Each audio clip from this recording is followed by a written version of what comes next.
गोरखपुर दोहरा हत्याकांड मामला।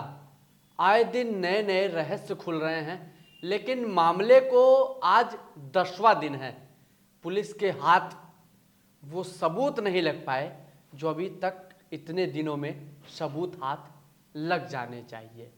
ये गुत्थी पूरी तरीके से उलझती हुई नजर आ रही है और पुलिस वहां तक पहुंच नहीं पा रही जहां पहुंचना चाहिए अभी तक इस केस के बाद। लेकिन जो तमाम तथ्य निकल के आ रहे हैं, जो तमाम बातें निकल के आ रही हैं रहस्य के तौर पर, उसको समझना और जानना बेहद ज़रूरी है। कहीं कातिल उसी घर के अंदर, उसी दहलीज में तो नहीं बैठा, वो रिश्ते को, वो पवित्र बंधन को कहीं वो तार तार तो नहीं कर रहा। ये तमाम सवाल खड़े होते हैं। कुछ सबूत बताऊंगा, कुछ बातें समझाने की कोशिश करूंगा। देखते हैं आखिरकार कितनी सच्चाई है और पुलिस कहां तक पहुंच पाई है इस मामले में। नमस्ते, मैं अश्विनी श्रीवास्तव, आप देख रहे हैं दी नेक्स्ट पोस्ट। गोरखपुर दोहरा हत्याकांड मामला। ये मामला इस तरीके से सनसनीखेज फैलाता जा रहा है, लोगों के जहन में सवाल पैदा करता जा रहा है। और जो बेटी अभी पुलिस के सामने बयानबाजी कर रही थी, उससे जितने बार पूछा जा रहा था उतने सवालों का जवाब दे रही थी अपने भाई को पीछे करके। लेकिन अचानक से क्या हो जाता है कि बेटी अपना बयान ही बदल देती है। जहां भाई बोलता है वहां भाई को बोलने नहीं देती है। आखिरकार ये कारण क्या है? कुछ बिंदुओं पर चर्चा करूंगा, जो 4-5 बिंदु है जो आपका ध्यान इस केस की दूसरे पहलू की तरफ केंद्रित करता हुआ नजर आएगा। सबसे पहला सवाल, खुशबू ने अपने बयान में पुलिस वालों के सामने कहा था कि जब कातिल घर में रात में 1:30 बजे घुसे थे तो मैंने गेट का दरवाजा अंदर से बंद करके रखा था और एक छोटे से होल से मुझे सिर्फ उनका पैर दिख रहा था और आवाज सुनाई दे रहा था। उसके बाद पुलिस इस सारे मामले को रिक्रिएट करती है और समझने की कोशिश करती है, तो ये पूरा माजरा ही उल्टा निकलता है। उसमें जब पुलिस अंदर जाके सारे मामले को देखने की कोशिश करती है तो उसके अंदर पैर ही नहीं, उन लोगों का पूरा शरीर, चेहरा और पूरा क्राइम सीन नजर आता है। और साथ ही साथ उस लड़की ने उसी केस में यह भी कहा था कि जब मैंने उन लोगों से बोला कि मैंने पुलिस को फोन कर दिया है, बस 5 मिनट में पुलिस आती ही होगी, तो उन लोगों ने दरवाजा बाहर से बंद कर दिया और वहां से रफू चक्कर हो गए। अब यहां खुशबू अपने ही बातों में उलझती हुई नजर आ रही है।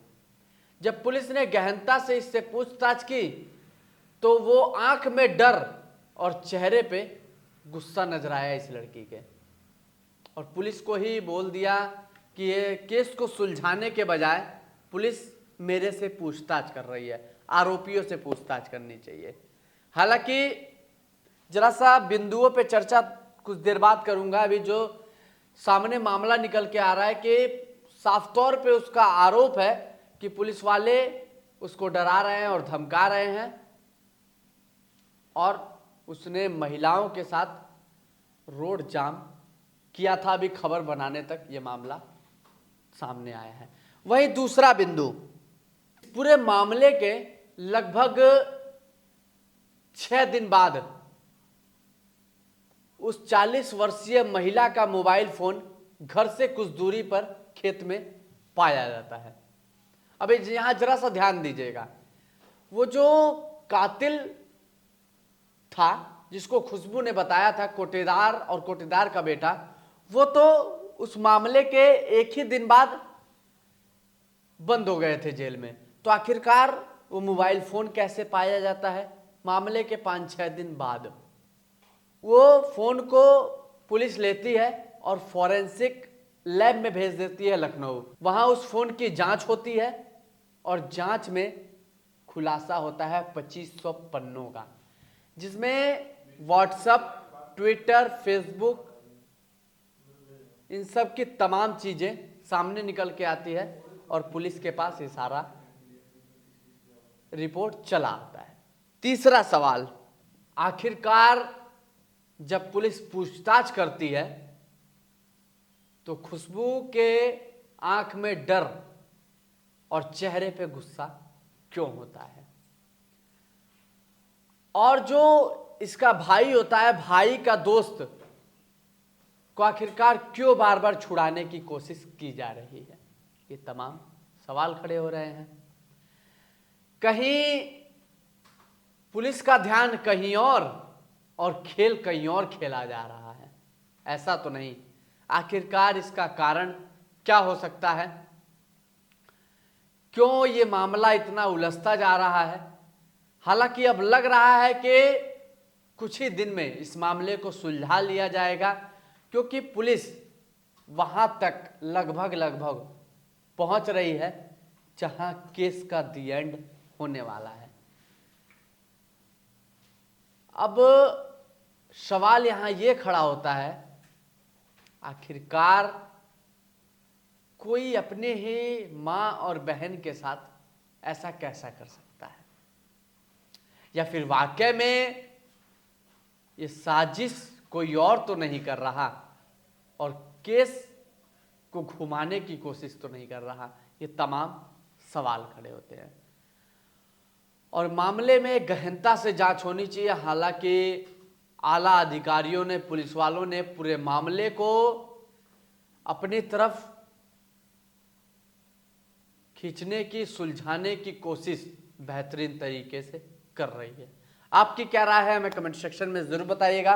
और आपके भी जहन में अगर कोई सवाल उठ रहा है, आपके भी जहन में कोई ऐसी बात आ रही है, या फिर आपको लग रहा है कि कौन इस पूरे खेल का मास्टरमाइंड है, और ये मामला बस एक मर्डर तक ही नहीं सीमित रह चुका है, ये मामला अब उस मान सम्मान और एक रिश्ता, एक बंधन का पूरा मामला हो चुका है। इसको एक चंद मर्डर केस से ही जोड़ के नहीं देखा जा सकता। नमस्ते, मैं अश्विनी श्रीवास्तव, आप देख रहे थे दी नेक्स्ट पोस्ट।